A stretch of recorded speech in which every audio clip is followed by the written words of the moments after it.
Wesley Decker. This is the Wayne's World of Podcasts. With me is Justin Davidson, Nate Rippey, Kyle. So yeah, this is our second podcast out the gate, and topic for this month, at this rate, is underrated bands. I would say my picks. I have 3 of them. I don't know how many you guys got. Types of music that if you are into punk, hardcore, extreme, whatever, it would probably fit your fancy, any one of them. Yeah, and then a couple honorable mentions if we need to. Yeah, I'm keeping it, at least in the hard rock realm, but yeah, most of mine's like metal or hardcore for sure. Cool. All right. You know what? I'm going to kick us off. How about that? Start it up. So, underrated band, number 1. Band from Germany. I did a wee bit of research to prepare for this, and by wee bit of research, that's about 10 minutes worth of Googling before this thing. But band from Germany, they were active from 1991 to 1995, as far as I could tell, and the band is called Acme. I knew it. Yeah, buddy. Were you gonna choose this one? It was on my definitely on my honorable mentions. Yeah. Yeah, I thought of you when I did it. But yeah, this band, we talked about like mixtapes and whatnot last go around. This band definitely made it onto a mixtape at some point from a friend. It was the same mixtape that had sort of all the like chaotic hardcore, quote unquote, as it was referred to at the time, type bands like Converge and Coalesce and all that. But I do specifically remember my buddy sort of lining up Acme as the one that sort of started it all. I don't know how accurate that is necessarily. I did see an interview with Nate from Converge at one point, and he shouted them out as an influence. And I do remember they kind of had like a stigma. Not like I was around at that exact time, but they had a stigma in that they never really like played the States, and they only kind of had like 1 7-inch that was later compiled into a CD on Edison. So yeah, it was kind of like a huge bang for your buck band that didn't put out a lot of stuff that just like totally influenced a ton of people. Sound wise, obviously you can check it out on the playlist, or actually maybe you can't check it out on the playlist because their shit's hard to find. But it is on YouTube. The compilation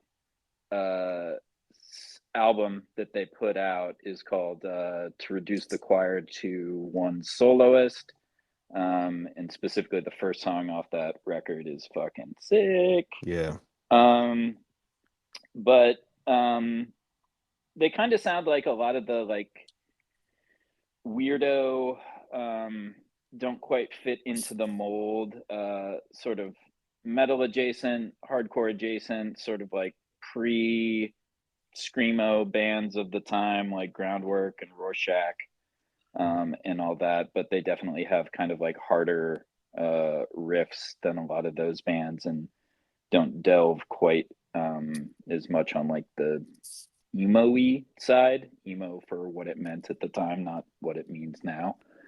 And yeah, they're fucking sick. Acme, good band. Lots of double bass, like right out the gate too, which was pretty rad. Yeah, and not like at this point, it's totally take it for granted, but I remember at that time just being like, whoa, their drummer's good. Right. So would you say that, like, so I'm actually not even familiar with Acme at all. Me neither. And, I don't know. So you talking about it's pretty exciting. I'm like, oh, fuck, this is going to be a band I'm definitely going to check out. Like, Nate, you talking about the double bass and stuff like that. Would you say that, like, is it like closer to like Botch and like that sort of? I would compare it. Yeah, like, I mean, at the time, kind of like West. Or is it more close to Converge? It's hard to say. I mean, it's almost more like what later kind of metalcore would be. Just right out of the gate, just kind of guns blazing, not super crazy riffs, you know, that I remember. It's been a while since I listened, but at the time it was kind of feast or famine, like kind of like Wes was saying, you know, there was, for me it was like Countervail, Acme, Converge, you know, were kind of some of the first guys that I heard doing that style. And yeah, I think Rennie found all those guys. He was like on an early version of the internet and came across them. But yeah, check it out. It's pretty straight up metal almost, you know, just with like more like kind of hardcore vocals over the top. Yeah, I think of it as like there was sort of that generation of bands from Boston that obviously Converge was from, but like um Overcast was one of those Yeah, bands for too. sure. Like Yeah, they totally they sound, you can hear Acme in all of those bands. right. And yeah, I think Nate kind of nailed it when he said they kind of skipped a step. I feel like a lot of those bands, there was experimentation going on, for better for worse, to figure out how to like do that sound. It's interesting to think about like all that stuff, like when you hear a band that like completely, yeah, skips a step, because I almost feel like every single year, like bands keep on like one upping each other, you know, and like ripping each other off, like in the best way possible, right? Like you just like something new comes out that you're like, oh shit, this is fucking rad, and then bands like, I really, you know, I really dig this record, and then they'll, you know, one up going on, and it's, Yeah, hardcore has I that, guess like it that era of metallic hardcore was definitely like everyone kind of listening to the little bit that was out there and kind of adding on to it. It was like a kind of like yeah, a conversation in a way, which was cool, I thought. for Is there an sure. album, Wes, for Acme? Yeah, The album name? yeah. The album's called "To Reduce the Choir to One Soloist," and YouTube's probably your best bet. I definitely saw it there. Couldn't find it on Apple Music. Don't know if it's on Spotify. So yeah, that's my first pick. Cool. Go for it. Hmm. Well, all right. So my first one is Exhorder. You guys know Don't Exhorder? know him. Yeah. I don't know Exhorder. All right, got I don't know one. Exhorder either. It fucking rips. Yeah, album Slaughter at the Vatican came out in 1990. If you listen to it now, every like crossover power trippy type of band that was popular right now would worship this band. It's completely, so the thing about them getting maybe this like overlooked or underrated status is they sound a lot like Cowboys from Hell area, Pantera. They both are from New Orleans in the early 90s. I think Phil Anselmo will say like they knew each other, but like when Pantera switched from their like glam vibe to their heavy thrash vibe, they just completely ripped off Exhorder. Like you can hear it in the guy's voice. He sounds like Phil Anselmo, but this album came out a year before Cowboys from Hell. I'm gonna totally tee up Nate right now, but that Uh-huh. very much sounds like a Faith No More, Red Hot Chili Peppers type thing. Here we go. A feud. Here we go. Uh-oh. Yeah, but yeah, the Slaughter at the Vatican, this album fucking rips, and it's one of the things that I would think it's underrated because I didn't know about them until not that long ago. I'm with you. I've only heard about them in the last maybe 4 or 5 years. Yeah, anybody that's into hardcore and thrash and crossover and all that stuff would love this. Dope. Well, Yeah. it's definitely under my radar. So awesome. Good. I'm glad I got you. That's like some Pentagram Black Sabbath sort of shit right there. Similar. I think Cool. Pentagram's they've gotten their due later on. They've gotten their due. Yeah. People have yeah. Especially with that documentary and stuff. Yeah. The documentary and all those records are so hard to find until they did the Last Days Here 1 and 2 compilations, and then it was easy to like listen to their shit, which was like, oh like, you know, everybody got into it after that. Cool. All right. Nate, what do you got? Yeah, sorry. I'm closing up the Marshall fridge. So my first band, kind of like you, Wes, I did a tiny bit of research on them. I've listened to this band for a long time. They're called Breach. They're out of Luleå, Sweden, which is like way the hell north and east, kind of middle of nowhere. And yeah, so they were always compared a little bit to Neurosis, but more like a more kind of hardcore, like straight up, rockin' kind of band, less, exploration stuff, but kind of similar vocals. They had similar kind of like, kind of weird chords and stuff like that. Great drumming. Anyway, yeah, I've always just really liked this band. They do like really cool stuff, like instrumentals on songs. They'll have some with like multiple drummers, at once. And yeah, I don't know. They didn't tour much in the States, it looks like. I never saw them. But over in like England, they would tour with Refused and Entombed and Neurosis when they'd go over there. So I guess kind of kindred spirit. And yeah, they were on Burning Heart, which was, I think, wasn't that a subsidiary of Epitaph or something? I believe. Maybe. It was some. I want to say it was. I think. Yeah, because The they first put couple out. of Refused They also releases. put out that Yeah. Refused record. Yeah, exactly. Yeah, I think it was like either the European or maybe Swedish branch. That might be too far, but anyway. Sometimes they do collabs. Yeah. Have you guys heard this band? Nope. Okay. No. Yeah, no, I have. I'm looking at their album covers right now because I thought I had one of their records at one point, but looking at the covers, maybe I didn't. Maybe they were just on like a comp or something I had. But yeah, I kind of remember them. Yeah, check them out. They're definitely a little bit, a little bit outside the lines, which I think probably, being in the town in the middle of nowhere, that can happen. Give me an album name, Nate. Do Venom. Probably their at least, most well recorded album. That's my my pick. Thanks, bro. Yeah. Dope. Breach. All right, Justin. What you got? So I probably could have named like 5 or 10 like metal bands that I was trying to kind of keep it more towards hardcore, and then I found myself kind of like going back towards Bay Area bands more than anything else, just kind of like rad bands that for some reason didn't really catch on outside of the Bay Area, like in a huge way. But my first one, since we're kind of talking a little bit more metal, my first band that I wanted to say that was underrated was this band called Light This City. And I think Kyle knows of this band, and I'm sure Wesley does. And I don't know if you'd know about Light This City, Nate. I think Wes had mentioned them before to me, or we maybe listened to them together at some point.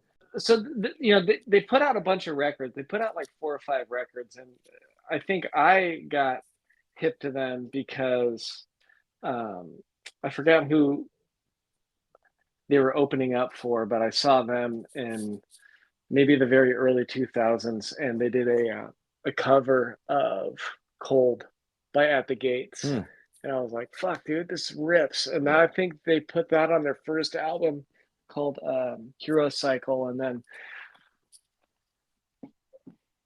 That's a good anytime they came out with a new album, and they're an awesome band, and I have no idea why they didn't like kind of get bigger. And I one of my thoughts of maybe it happening was because it was a female fronted metal band, and for some reason, like, I think that freaks a lot of people out, or they make it, I don't know,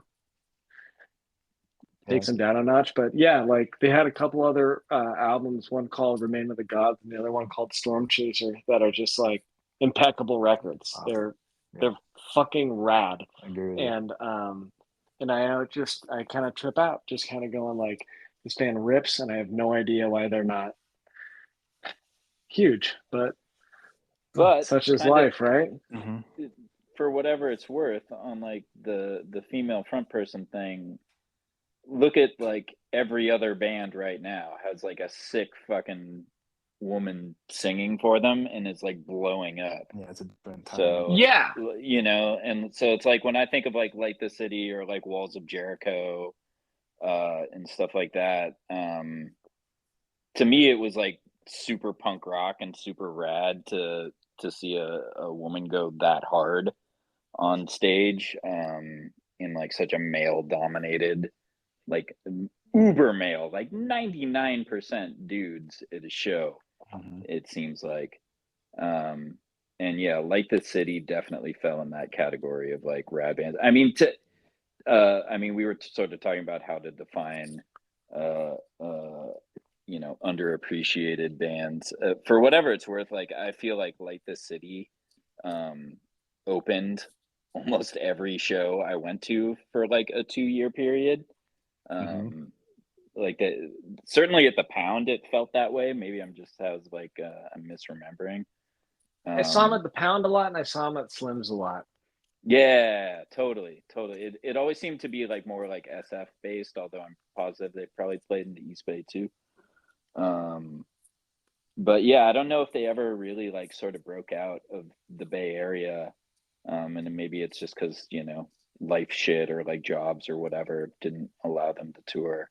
But they fully should have been bigger. I don't know. Absolutely. You guys should check out. So Ben and I think his name's Zach Oren. I don't know him, but he during COVID they made a side project called Darkness Everywhere. It's like Light This City, but less melodic. Mm-hmm. It's pretty rad. Check it out. I'll check it out. Darkness Everywhere. Recommendation on a recommendation. Mm-hmm. Darkness. Everywhere. All right, back to me. All right, I got some lyrics for y'all. What do you see when you look at me? I am stronger than you'll ever be. That is the exact fucking lyric I want out of a straight edge band. Awesome. Like self-righteous, just like you can't fucking buy me. I'm better than you. I think none of those things about straight edge. But I do like think you got to respect the tude, man. Mm-hmm. And especially as like a little young buck getting into it when I was 18, 19. Yeah, it kind of put a little fire under my butt. And the band I'm talking about, Kyle, you might know this band actually, is a band called Headfirst, from Huntington Beach, California. I don't know that band. They were just before your time, apparently. As far as I could tell, active from 1987 to 1992. And in terms of sound, it's kind of like a darker Youth of Today is kind of like the best way I can describe it. But you can also hear the comings up of heaviness into hardcore, whereas I think sort of like that whole sort of like youth crew straight edge sound of that initial time of sort of like 87, 88, yada yada. It was more sort of about speed as opposed to heaviness, and you can hear the heaviness start to creep in on this. Definitely the guitars are a bit thicker, the riffs are slightly slower, and you can start to hear like the how we think of a breakdown creeping in. Interesting. So the specific thing I would recommend is the 7-inch called Back in Control. That has the song I was quoting earlier. But it's interesting because it looks like in trying to figure out stuff for this pod, it looks like Indecision Records released a discography for him, and a lot of that stuff I hadn't heard before, and a lot of that stuff is not for me. It is kind of interesting though. Like to me, it sort of sounds like Shelter-esque, if you know what I mean. And Mhm. Kyle, I think you and I were sort of talking on the last one about I forget what band the context was around, but kind of like when Revelation got really weird and you could kind of just be like whatever type of rock band you wanted to be. And a lot of like the sort of quicksand adjacent bands came out of that type of thing. It kind of has Iceberg that Collective. sort of vibe. Yeah, exactly. It's just sort of like, whoa, you guys took like a hard left at the breakdown over there. But anyways, the 7-inch that I am particularly fond of is part of that discography, as well as like a bunch of demo versions of that. And yeah, Headfirst is fucking sick, dude. And it's funny to me considering how I feel like well mined a lot of those like sort of early-ish straight edge bands are. But I really never hear very much about this band. So definitely overlooked, definitely underappreciated. Is it on Streaming West, to your knowledge? It is, Okay. yes. So it is on Apple Music. Awesome. So yeah, they are a good band. They Cool. are a good band. That can be the standalone snippet to like Mhm. start the episode. The intro. They are a good They are band. a good band. Kyle, what's your good band? What's next? Chase. All right, I'll stick with Bay Area hardcore then. I was starting to get worried that Justin was going to say the same thing that I was going to say for my hardcore pick. Well, I don't actually know if it is hardcore. It's metal, hardcore adjacent. But Animosity. I didn't know anything about Animosity until I moved to the Bay Area, and it blew me away. Such talented, like music riffs, but like such crazy music were coming out of these kids, and they were part of the hardcore scene, right? But it was like technical death metal. It was playing the style a bit off for the time, right? And yeah, I think it's another one like Justin said, like the city. I don't think they really ever got their acclaim outside of the Bay Area. Were they from Sacramento? They're a San Francisco band. They're San Francisco. San Francisco. Yeah. Okay. First time I saw them play was at Potrero Park. They were doing some just like outdoor show in the middle of the day. It was bananas. Yeah. Just I feel like for a while, like every 8th person at a show was wearing their shirts. Yeah, and I think that's within the Bay Area. Yeah, like I don't exactly. feel like they ever really got their due outside of the Bay Area. Totally. The last album they made, Animal, check that one out.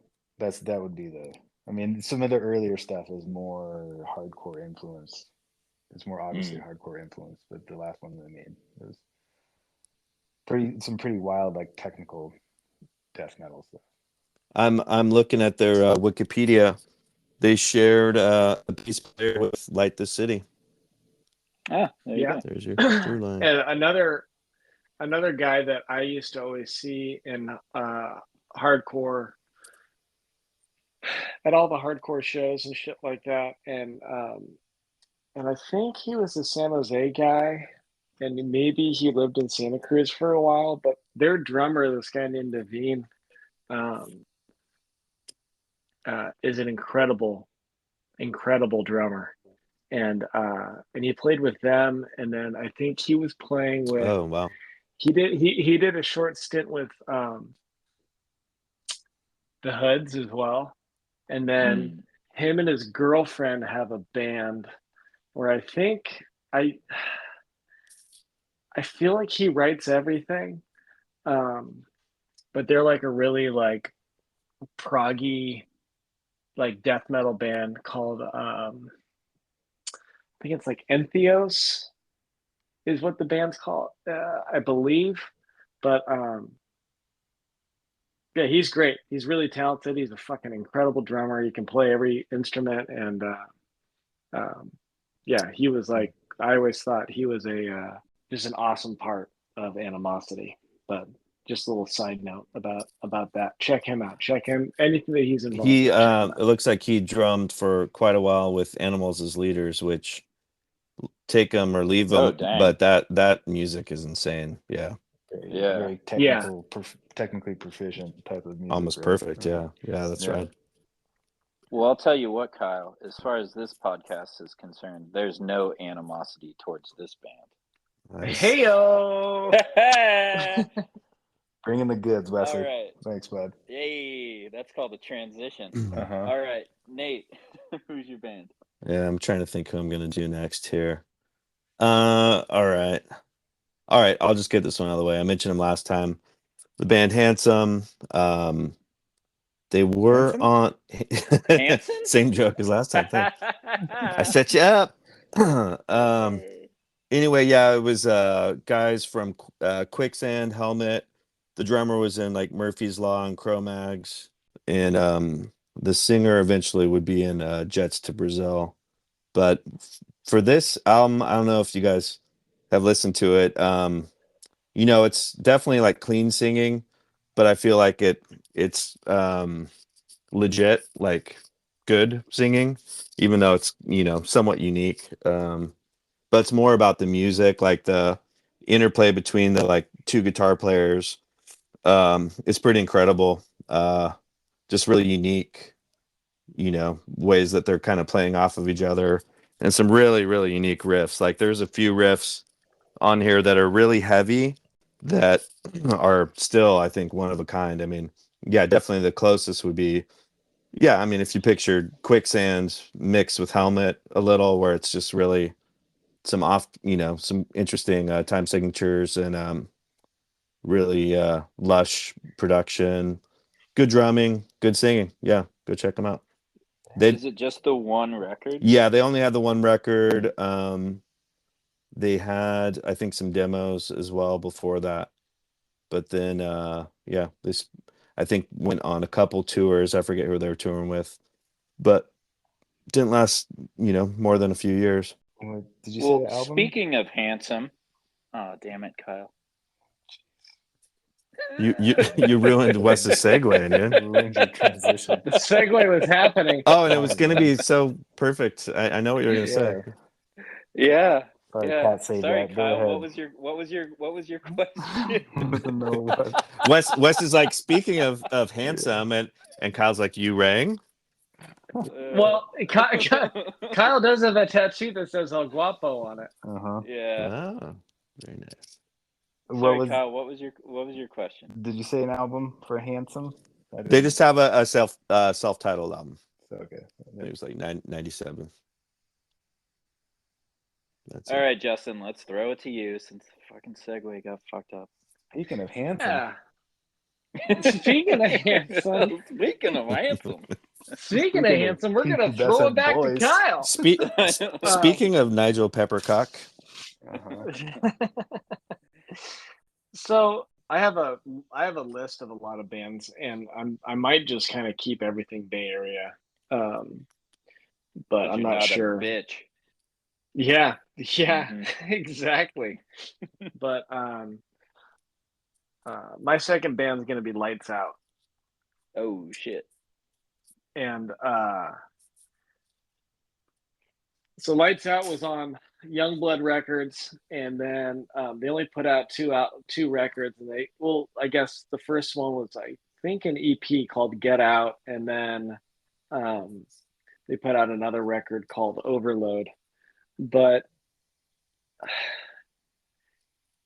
like I know that they did tour. They did do like I think a small tour in Europe, and they did a pretty large like U.S. tour at some point. But I just can't tell you, like in the mid 2000s, like there just was nothing fucking cooler than going to a lights out show, and it was I don't know, like I feel like hardcore at the time was like really inundated with like really big bands, I guess. So like like you were getting these really huge bands like American Nightmare and shit like that coming through like, a few times a year and it seemed like most of hardcore was composed of older dudes kicking ass and Lights Out was just a bunch of young guys and it was fucking awesome. And um, it almost seemed like a little bit of a blip over a couple of years. Like they came in, they kicked ass for a while, and then they just kind of, they broke up and went their separate ways. And I can't tell you um, what bands those like a lot of those guys were in prior to. I think that they had one or two of the dudes was in Duck Hunt, which put out like an EP with like with the Spider Ghost Press Gang, and then Conrad lead singer was in a band called the Lab Rats, and I think that they did. Oh shit! Yeah, they did an EP, and then they also did a split with Scissorhands, which was of course Dan's band in the early 2000s. But yeah, just a fucking rad band, and really like I felt like held a torch there in Bay Area hardcore for a couple of years, and then they were gone. And it was awesome. So that's my second pick. Yeah, I don't know. Have you guys? I'm sure everybody knows Lights Out, right? Yeah, never got to see it though. Yeah. So Lights Out. It's funny because you were talking about like the age difference, thing, and so basically, like Lights Out was one of those bands that came along that made me realize I was getting old, or like old in hardcore years.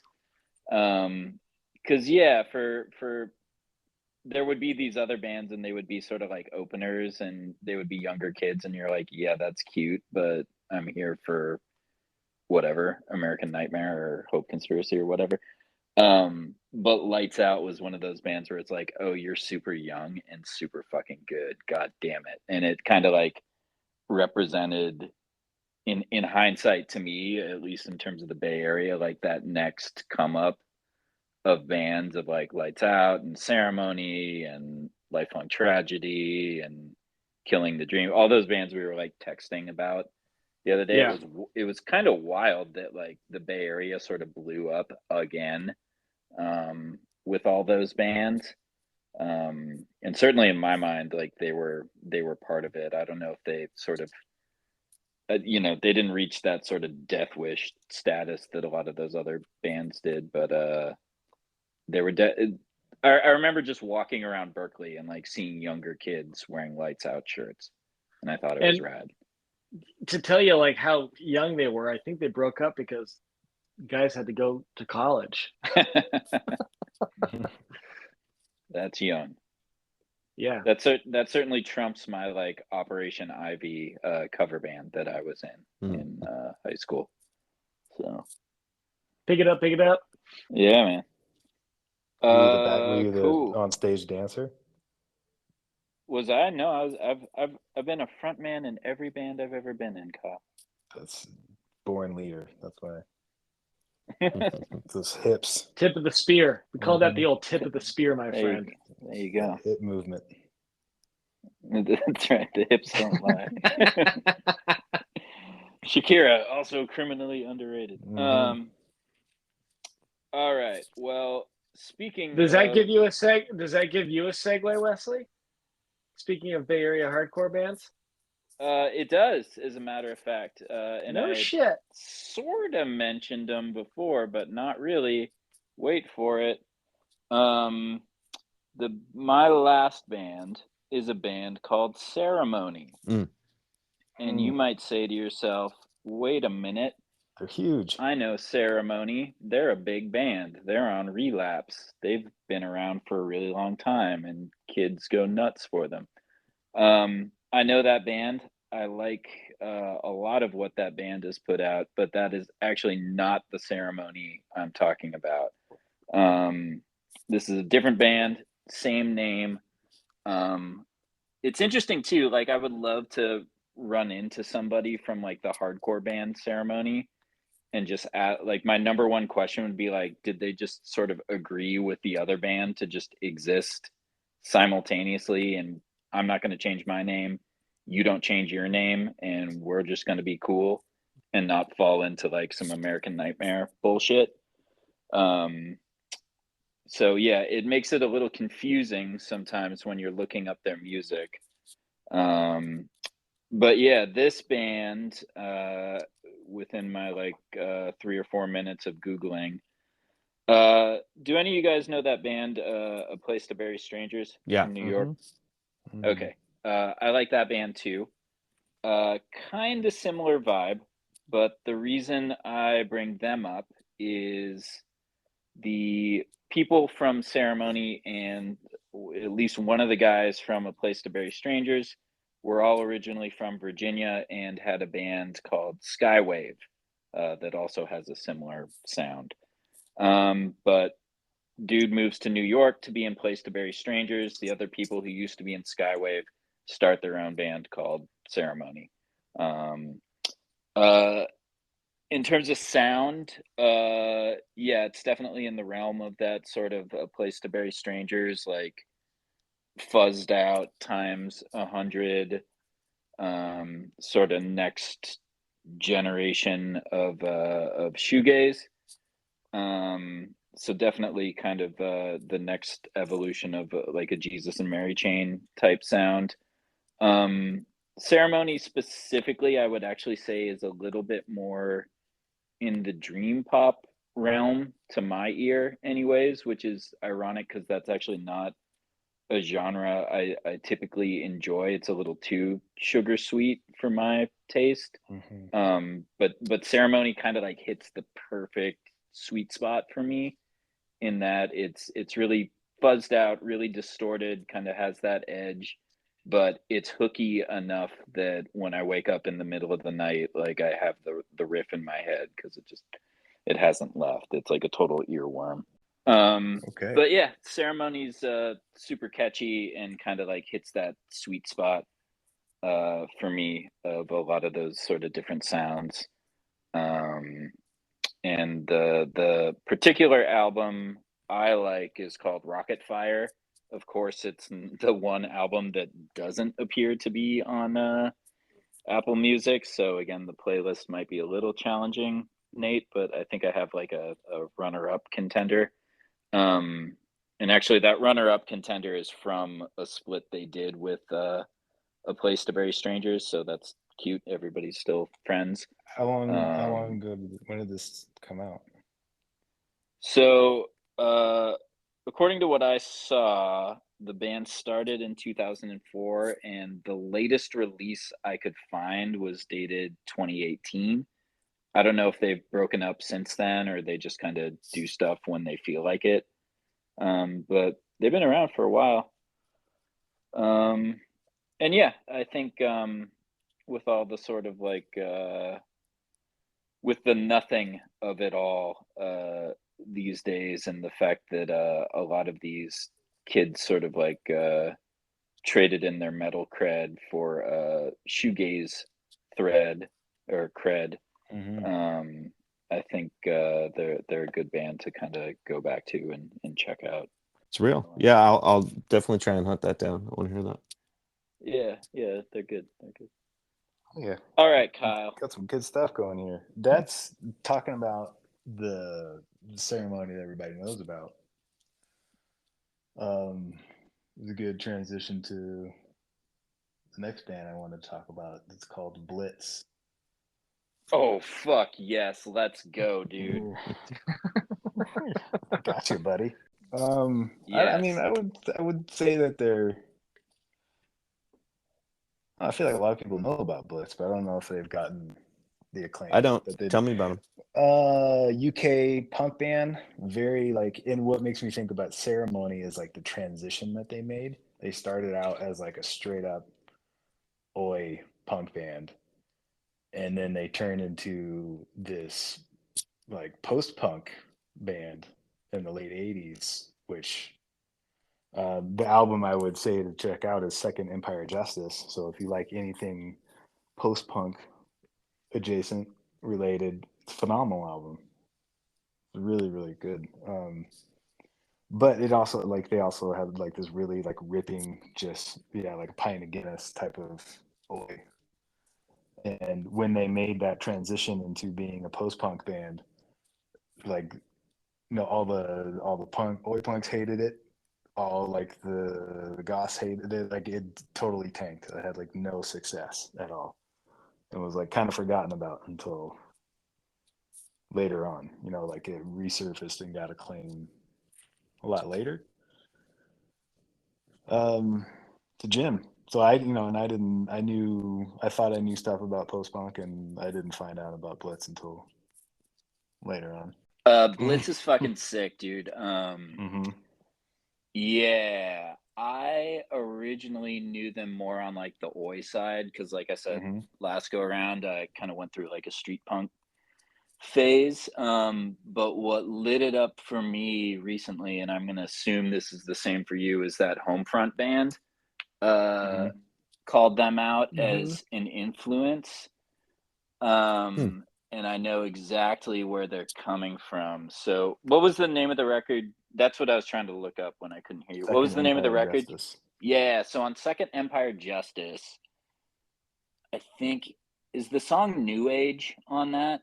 I don't think it is. Cuz it's funny cuz like that album gets called out a lot is kind of like this anomaly of like hybrid oi with sort of, I don't know, like modern English sort of 80s leanings. Yeah, it's got a toe in it's got a toe in goth, it's got a toe in punk, like it's got a toe in new wave, like it's well, it's basically three where toes.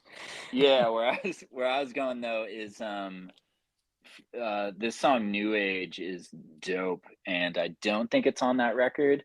And another really good like representation of that sound, and super catchy, and it is definitely my favorite Blitz song.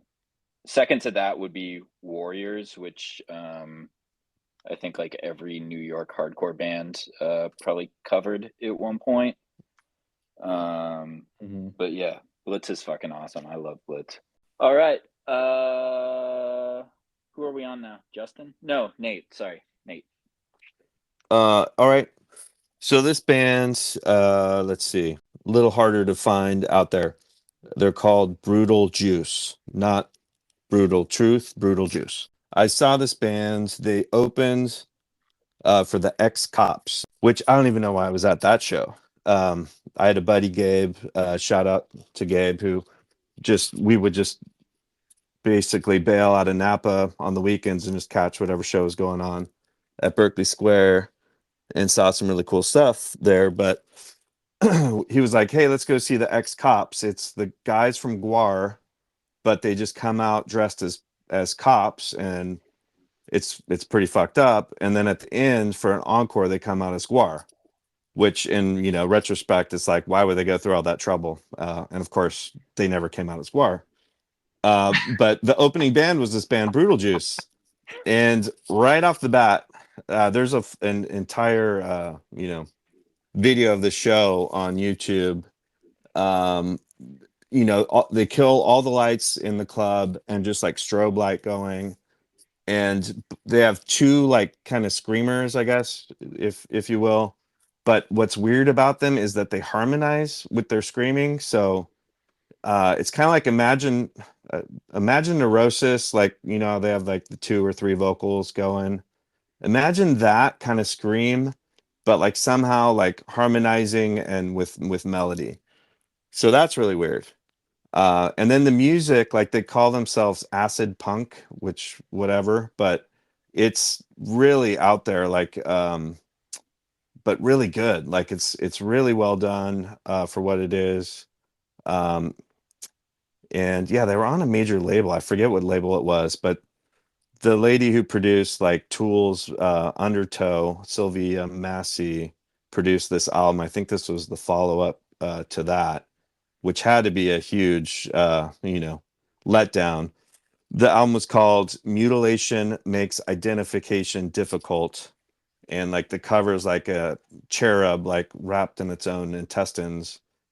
So really weird stuff. Yeah. They actually had a video that played, I think, once on 120 minutes. And it's really bizarre. It's Stabbing Westward was the guest. And they introduced the song. It's like the final video of the night. And you could tell they're super dismissive. They're like, who the fuck are these guys kind of attitude. And the single was actually really kind of poppy. It was, you guys should, I'll forward you the video for this. Beside the like 90s style of video, like it's this weird kind of pop punk almost, but it has this really interesting like little twist to it. But nothing else on the album sounds like that. It's like they just kind of needed a hit single. Anyway, yeah, I could say a lot about this band. They're pretty bizarre. Is that they're one single your jam then? No, it's actually my jam's like, the first track, or there's a track called Nationwide that's just really weird. I have a hard time putting their style into words. They don't sound like anybody else. Wait, but so sorry, real quick. Like, is it a jokey band? Not really. I think that they were just like I mean, they definitely have jokes or like inside joke stuff. You can't really tell. It's all very weird, bizarre, kind of like twisted kind of material as far as I could tell. I can't really tell what the songs are about, to be honest. But yeah, they're out of Denton, Texas, which is now kind of a hotbed for bands. But back then, I don't think there were many bands coming out of that area.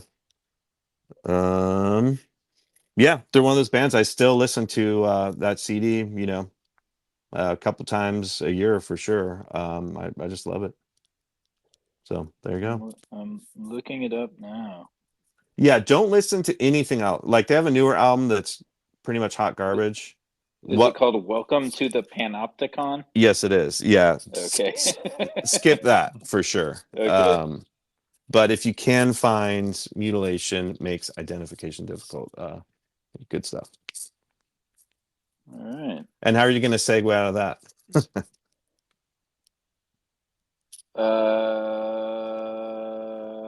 So Justin. Yeah. Round us out, my dude. What's your last band? All right. I've got a lot of bands that are still on my list here, and I'm trying to kind of figure out which one to do, but maybe after we're done, I wanted to maybe do a couple honorable mentions or something like that. Yeah. Yep. I guess I'm going to say the band Martyr. Not Martyr AD. Martyr. Same band. I think they were Martyr, and then the first time I saw them, they were Martyr, and then I think they had somebody screw around with them, and they turned into Martyr AD. But they only put out a couple of albums, but the first one, Human Condition and 12 Fractures, is it's just awesome. And it was something that like we talked about, like kind of being whatever, maybe like ahead of your time or something like that. But like, they were playing shows in the early 2000s where it was youth core shows, and like they're opening up for they're opening up for Throwdown and 18 Visions, but then like they came out and would just blow the fucking socks off of everybody. Which essentially, and I'm not totally positive all the members, but it's just like Disembodied, right? Like I was gonna say, wasn't it basically Disembodied with a different singer? Pretty much. And bringing it back to kind of one of the things that we talked about earlier, as far as having a female in the band, like the bass player being a chick, like that blew me away as well. like in a very male dominated genre of music, seeing a chick come out and be super fucking brutal and just going like, holy shit, this is incredible. But like, I don't think that CD like left my car for 3 years straight. It was I don't know. It's just that record's like a perfect little record to me, and for some reason they just never really took off. And like I talk about that band with other people, and they're just like, I've never ever heard of that band, which always blows me away. Martyr? Really? I feel like when I think about early 2000s hardcore and like the whole like the ninth like dissonant like we you know that Yeah. stuff like that's Martyr. Yeah, I think they so I kicked off could a be lot of that. completely off base of it being underrated. Maybe No, they're I think you're right. rated properly. No, I think they are underrated. that, Yeah. but without really them really getting the recognition of doing that so early on. But I think of them kind of throwing back to some of the first stuff we talked about. Like they were one of those bands that kind of moved the ball down the field like a foot, you know. The like you were saying, Kyle, that kind of chugga, screech stuff. But they kind of added like an extra little thing that no one else had quite done yet, and obviously like Zayo, I think was like an early one of that, like when Blood and Fire Bring Rest, that riff, which I forget which track it is, the first track or whatever. But I feel like that was kind of like a clarion call of like, oh shit, everyone else started kind of building on that. Obviously 43% burnt, is kind of the most radical version of that. But anyway, yeah, I agree with you. I mean, for me, the big deal with like Martyr AD as I knew him, it's that I missed seeing Disembodied. I think I actually went to a show that they were supposed to play and they didn't show up at the Cocodrie. So it was a huge deal for me to be able to at least see whatever form they were in now. And yeah, they absolutely did not disappoint at that was it 18 Visions and Poison the Well show in Santa Cruz? Was that the one they were on? Yeah, at the downstairs vets hall, and they opened up for those guys, and I felt like they like blew ET Visions out of the water. At the time, Poison the Well was like fucking insane. Like that was something I'd never heard before. But totally. Well, here's like the measure of I think like people who are in the know about Martyr AD is like I remember seeing all these dudes from the other bands that were playing moshing super hard for Martyr AD. Yeah. So I remember seeing them being pumped and sort of feeling the energy come through that way. I mean, Nate, to your point in terms of like sort of pushing it further like another foot, when I think of Martyr AD and I guess Disembodied as well, aside from like the super dissonant riff, the other thing about those bands is like I'm not a guitar player. Like I know about this much. I'm holding my fingers very close together right now about guitar playing, but I'm pretty sure they downtuned like a full step below anyone else playing it. Yeah, they were super. You're right. Yeah, kind of like Living Sacrifice or whatever. Back to the Trust Kill or not Trust Kill, Tooth and Nail, whatever. So really, quick side note. I almost thought about doing just like a whole. Well, maybe this is like a good transition actually into honorable mentions. Maybe this will be like one of my honorable mentions, but I am not religious. I don't give a fuck about God and all that stuff. Hell yeah. Preach it, brother. But and I especially I'm not really too keen on bands singing about God and preaching the word. But like all of those Dan over here. Yeah, all of those like Tooth and Nail, Early Solid State, basically all those bands that Nate just mentioned, Zayo, Living Sacrifice, Training for Utopia, Norma Jean and all that shit before they got all wild and wacky. All that shit was rad at the time, and my excuse was like, all right, well, I listened to a ton of bands about Satan, and I'm not worried about him coming for me. So I really don't. What difference does it make if I'm listening to songs about Jesus? The difference would be they're actually like donating fucking money to anti-abortion causes. So that would be the difference right there. So just burn that shit. Like burn it on a CD, I mean, at the time.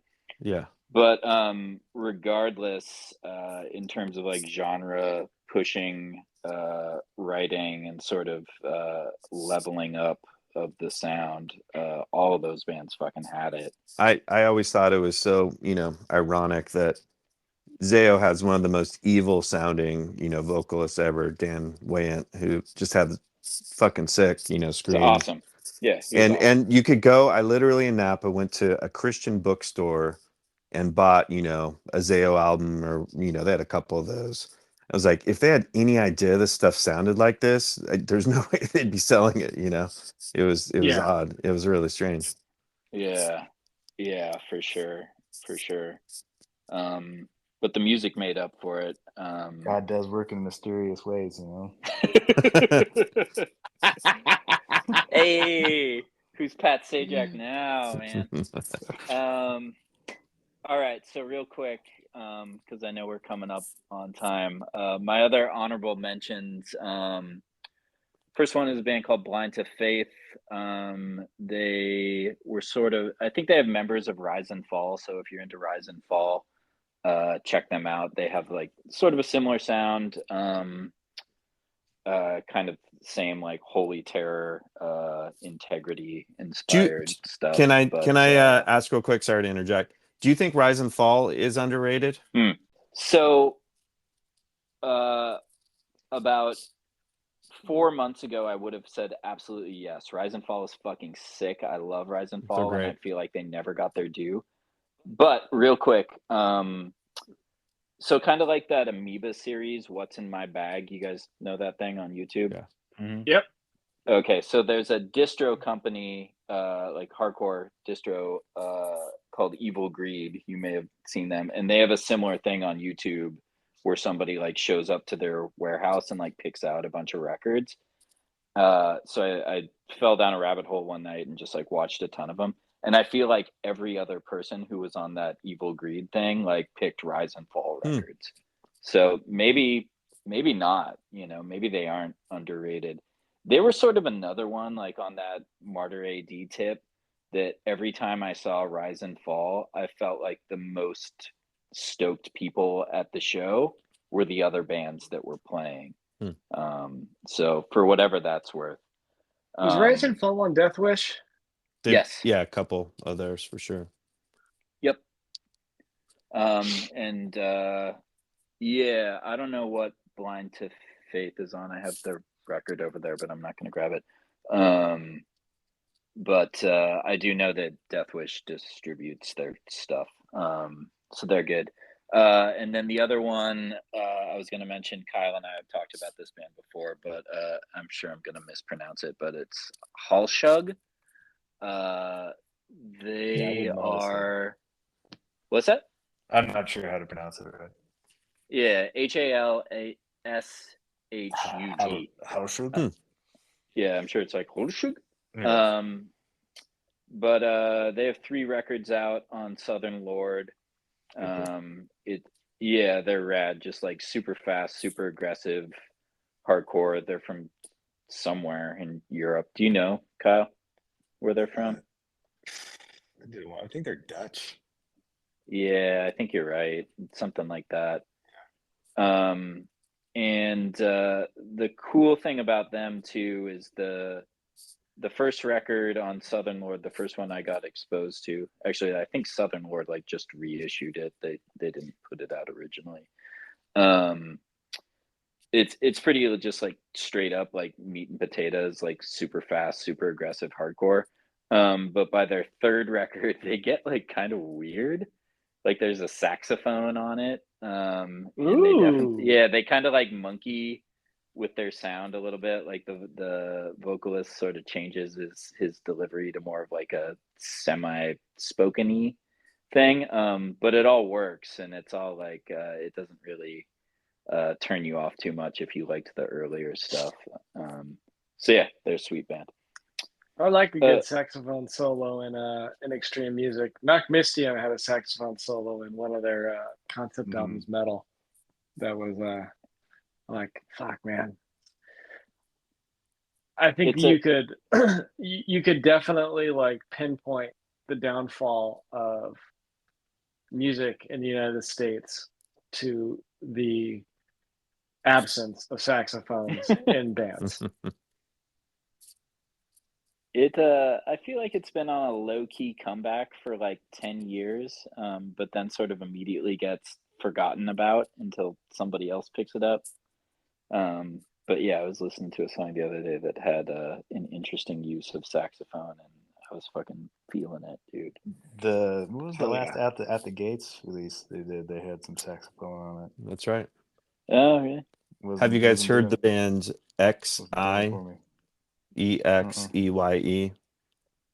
Like, New York, like instrumental. I think it's the drummer from Liturgy.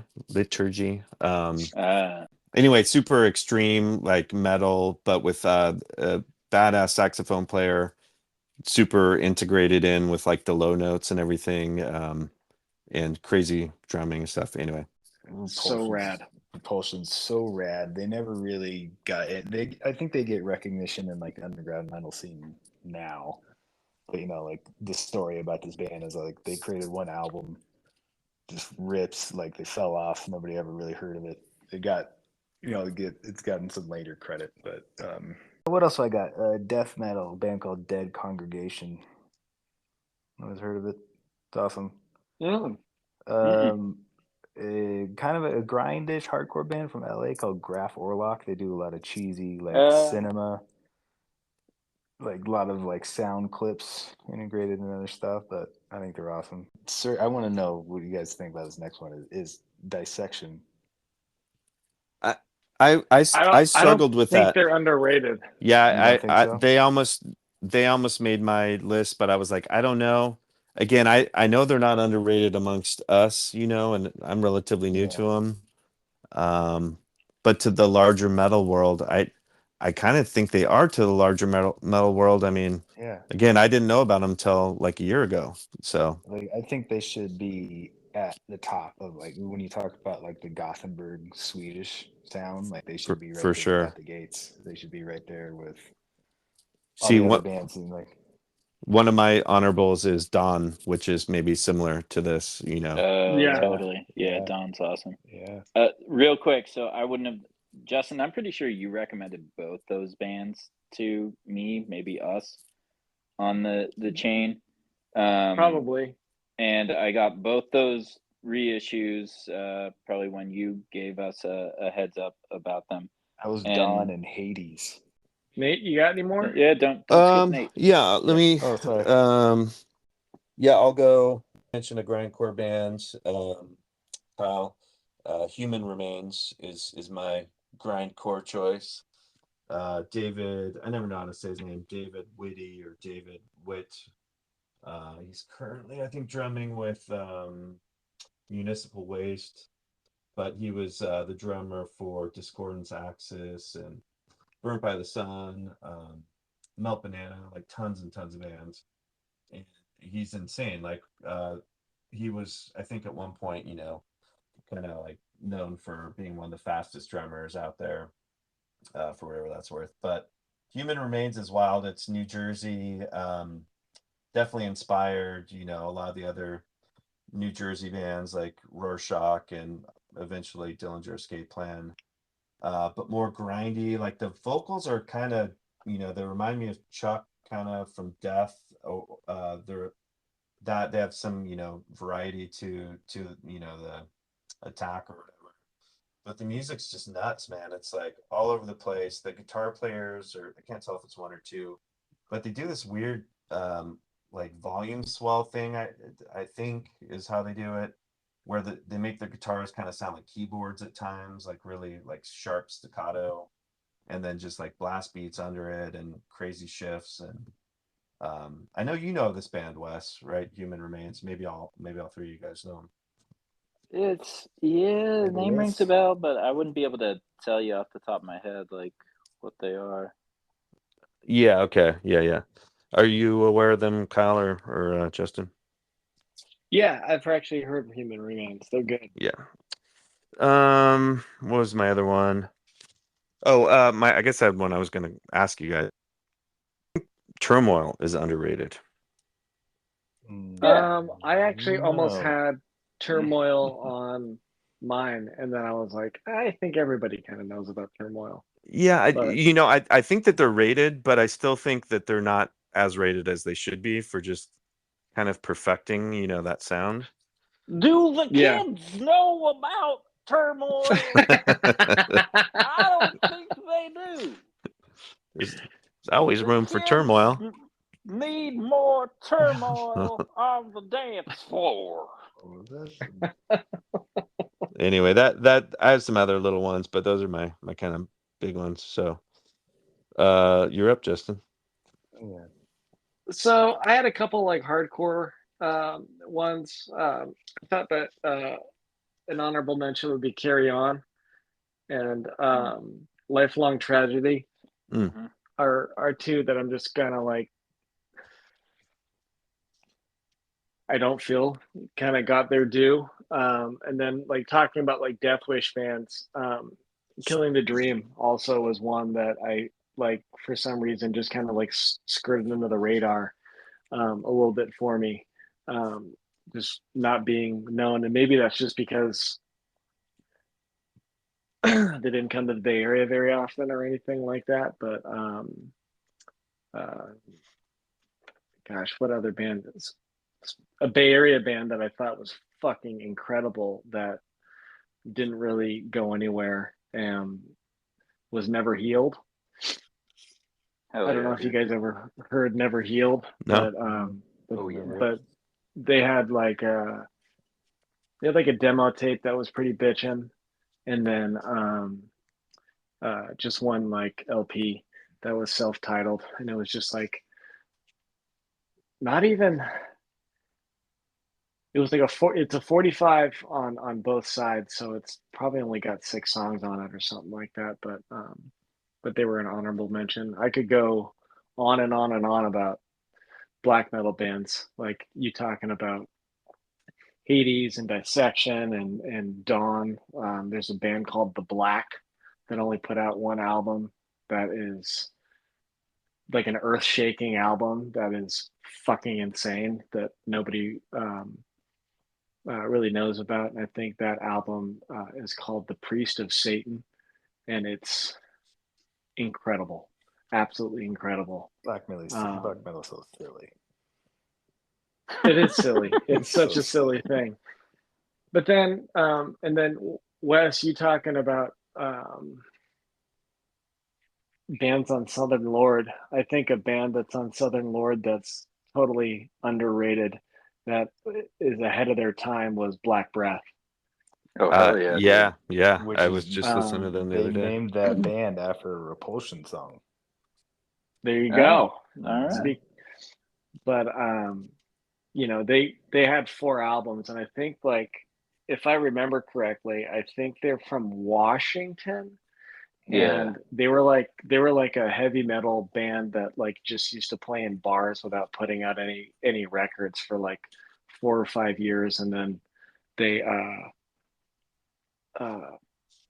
put out that Razor to Oblivion EP, which was so good, so fucking good. And then I think a couple years later they came out with Sentence to Life. No, Heavy Breathing after that, and then a couple of years later they came out with Sentence to Life. But I think that they were working with Kurt from God City Studios at that point. Yeah, it's just they were a band that was just fucking an ass-kicking band that I only got to see them a couple of times, but I never thought that they really got their due. And like talking about like all these power trippy bands that are have been coming out the last couple of years. I just think that a lot of that style comes from Black Breath. Mm. I kind of feel For like they, you know, Darkest Hour was another one that I was like, I don't think they're underrated necessarily, but they're not really talked about much as far as giving credit for helping popularize, you know, that melodic, you know, Swedish kind of rip-off thing that so many other bands would end up doing, which I think Black Breath, you know, had a little bit of that musically to them, at least on the guitars. Yeah, for sure. And definitely, I think Darkest Hour was around before Black Breath. Darkest for Hour, sure. Absolutely, 100%. And I feel like Darkest Hour was from Washington D.C. That's correct. Yep. I'm not. I wasn't positive on that. I think it might be Ohio. Richmond, Virginia. Richmond Somewhere sounds over right. there. Yeah. Okay. Our old guitar player was buddies with them, and he was from Richmond. Like Darkest Hour's first album was called like the Hidden I'm Hands of spacing the on it now. Sadist Nation. No, that was the second one. Oh, that's the second one. Mm-hmm. It's fine. The first But one. I remember came when out, yeah, they it was, blew me away. when they came out with, I think it was Undoing Ruin. Like when that record came out, I was like, holy shit. I remember like Victory Records had like a huge like release thing about it. It was the first time I ever saw Victory Records like just be like, hey, this is coming out and you guys are all gonna fucking get your ears blown off by it, and it delivered. I remember when that album came out, Wesley, you and I were just going like, holy Toledo, this is fucking insane. Yeah, they recorded that one at the studio where At the Gates recorded in Sweden and used their producer and stuff. Remember that was kind of a cool thing at the time. Yeah. It was the Mark of Judas. Is that what you came back with, Kyle? Yeah, that was the first one, but then it was So Sedated, So Secure was the one where I heard that one. Yeah. That was the one where I think I had the Mark of Judas because the cover looks familiar. But I remember when So Sedated, So Secure came out, that's kind of when they blew up in my world. And then they like doubly blew up when Undoing Ruin came out for me. Yeah. Light the City is probably got like overshadowed by Darkest Hour, going back to them. Yeah. I kind of feel like Darkest Hour was to that what, you know, Death Heaven is for black metal, you know, where they kind of rounded off the corners a little bit. And you know. Totally good call. Yeah. Mm-hmm. And also weirdly, I think Southern Lord either like reissued or they did something with Darkest Hour. No, they released they released an album. Okay, there you go. And that always felt like kind of a weird fit to me. I know we just sort of like drew that line between all those bands, but I remember at the time that kind of like raised a weird eyebrow with me. But I don't know, whatever. Put out whatever you want. All right, dudes. All right, we